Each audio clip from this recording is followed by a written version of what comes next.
یہ صدائے حریت جموں کشمیر ہے، پیش خدمت ہے خصوصی اپ ڈیٹ۔ غیر قانونی طور پر بھارت کے زیر قبضہ جموں کشمیر میں حریت رہنماؤں نے مسئلہ کشمیر کے بارے میں وزیراعظم پاکستان عمران خان اور army chief general Qamar Javed Bajwa کے حالیہ بیان کا خیر مقدم کرتے ہوئے کہا ہے کہ پاکستان مسئلہ کشمیر کے حل میں سنجیدہ ہے۔ انہوں نے کہا کہ پاکستانی قیادت مسئلہ کشمیر کا کشمیری عوام کی خواہشات اور اقوام متحدہ کی قراردادوں کے مطابق حل چاہتی ہے تاکہ جنوبی ایشیا میں پائیدار امن و سلامتی قائم ہو سکے۔ تاہم بھارت کی روایتی ہٹ درمی پر مبنی پالیسی تنازع کشمیر کے حل میں سب سے بڑی رکاوٹ ہے۔ کل جماعتی حریت کانفرنس کے working vice chairman Ghulam Ahmad گلزار نے مقبوضہ علاقے اور بھارت کی جیلوں میں غیر قانونی طور پر نظر بند آزادی پسند رہنماؤں اور کارکنوں کی گرتی ہوئی صحت پر شدید تشویش کا اظہار کیا ہے۔ بھارتی فوجیوں نے اپنی ریاستی دہشت گردی کی جاری کارروائی کے دوران گزشتہ برس 263 کشمیری شہید کیے، جن میں سے 24 کشمیری نوجوانوں کو دوران حراست بہیمانہ تشدد کر کے اور جعلی مقابلوں میں شہید کیا گیا۔ کشمیری خواتین کے موضوع پر برسلز میں منعقدہ ایک آن لائن بین الاقوامی کانفرنس کے مقررین نے شدید مصائب کا شکار مقبوضہ جموں کشمیر کی خواتین کے ساتھ بھرپور یکجہتی کا اظہار کیا ہے۔ انہوں نے عالمی برادری سے مطالبہ کیا کہ وہ کشمیری خواتین کے خلاف بھارتی جبر استبداد کی آزادانہ تحقیقات کرائے۔ بھارت بنگلہ دیشی عوام کے ذہنوں اور دلوں میں 1971 کے بے بنیاد اور من گھڑت پروپیگنڈے کے ذریعے پاکستان سے اپنی نفرت کو ہوا دے رہا ہے۔ یہ ملک جنوبی ایشیا میں اپنی توسیع پسندانہ عزائم کو آگے بڑھانے کے لیے بنگلہ دیش کو بطور سیڑھی استعمال کر رہا ہے۔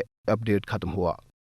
بر صغیر کی تقسیم پاکستان اور بھارت کی صورت میں مارز وجود میں آئی، لیکن برہمن سامراج کو یہ تقسیم ایک آنکھ نہ بہائی اور شروع دن سے پاکستان کے وجود کے در پہ اور نقصان پہنچانے کے لیے برہمنی ذہنیت نے مشرقی پاکستان میں عوام کے ذہنوں کو پراگندہ کرنے کے لیے پاکستان کے خلاف پروپیگنڈا کے نام پر زہر بر دیا۔ مختی بہانیوں کو باضابطہ مسلح کرنے، تربیت دینے اور انہیں پاکستان کے خلاف اکسانے میں بھارت کا بد کردار چہرہ اب پوری دنیا کے سامنے بے نقاب ہو چکا ہے۔ گزشتہ 10 برسوں کے دوران بنگلہ دیش میں بھارتی ایما پر پاکستان نوازوں کو تختہ دار پر چڑھایا گیا، ہزاروں کو جیلوں میں بند کیا گیا، گو کہ حکمران طبقے کی ناعاقبت اندیشی کے باعث پاکستان کے خلاف پروپیگنڈے کو شہ دی گئی، مگر بنگلہ دیشی عوام جو کہ آج بھی پاکستان اور اہل پاکستان کے ساتھ محبت کے عظیم رشتوں میں بندھے ہیں، جس کا عملی مظاہرہ وہ آج بھی کر رہے ہیں۔ فسطائی مودی کے متوقع دورے بنگلہ دیش کے خلاف احتجاج اور مظاہرے اس کا عملی ثبوت ہیں۔ 5 اگست 2019 میں مقبوضہ کشمیر کی خصوصی حیثیت کے خاتمے کے خلاف پوری دنیا میں سب سے بڑی احتجاجی ریلی ڈھاکہ میں نکالی گئی، جس میں اہل کشمیر کے ساتھ یکجہتی